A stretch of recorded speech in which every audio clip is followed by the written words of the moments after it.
আজকে আপনাদের সাথে শেয়ার করব ক্লে দিয়ে ওয়াল পেন্টিং বা 3D পেন্টিংয়ের শেষ ধাপ অর্থাৎ পার্ট 3।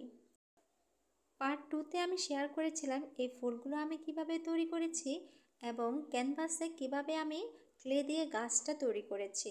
আজকে এই ফুলগুলো রং করব এবং ওই গাছটাও রং করব। সেই সাথে এই ফুলগুলো আমি ক্যানভাসে কিভাবে সেট করি এবং এর ফাইনাল লুকটা দেখতে কেমন হয়েছে, আর এই সব কিছু থাকছে আজকের পর্বে। প্রথমে আমি ফুলগুলো রং করে নিচ্ছি। ফুলগুলো আমি হালকা গোলাপি রঙের করব, কিছু কিছু হালকা গোলাপি থাকবে, আবার কিছু কিছু কড়া গোলাপি থাকবে। আর তার জন্য এখানে কিন্তু ফেভিকলের রংটা নিয়েছি, সাদা রং এবং গোলাপি রংটা একসাথে করে দিয়েছি। কখনো ফুলেতে দেখা যাবে বেশি গোলাপি কালার এবং কখনো দেখা যাবে হালকা একটু রং। এভাবে আমি রঙগুলো করে নিলাম। আর এখন আমি গাছটা রং করব। এই যে আমার গাছটাও কিন্তু শুকিয়ে গিয়েছে, আর এই গাছটাতে রং করার জন্য আমি ব্রাউন কালারটা নিয়েছি আর এইভাবে সুন্দর করে অ্যাপ্লাই করে দিচ্ছি। আর সেই সাথে আপনাদেরকে আরও একটা কথা বলতে চাই, যারা পার্ট 1 এবং পার্ট 2টা দেখেননি তারা কিন্তু দেখে আসেন।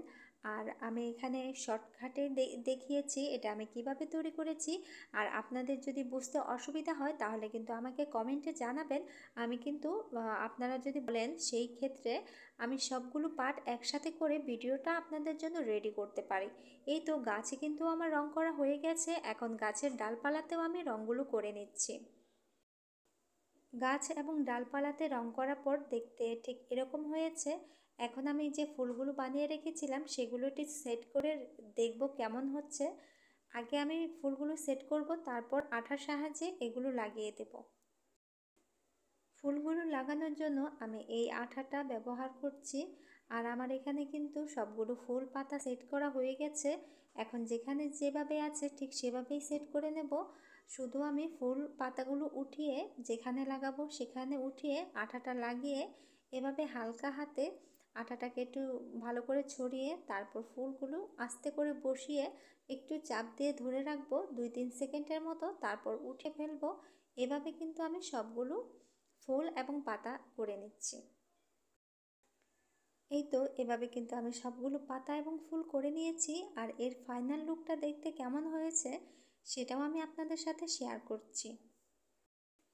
আমার এই ভিডিওটা বুঝতে যদি আপনাদের কোনো সমস্যা হয় সেটা কিন্তু আমাকে কমেন্টে জানাবেন, এবং আমার ভিডিওগুলো কে কোথা থেকে দেখে থাকেন সেটাও কিন্তু আমাকে কমেন্টে জানিয়ে দেবেন।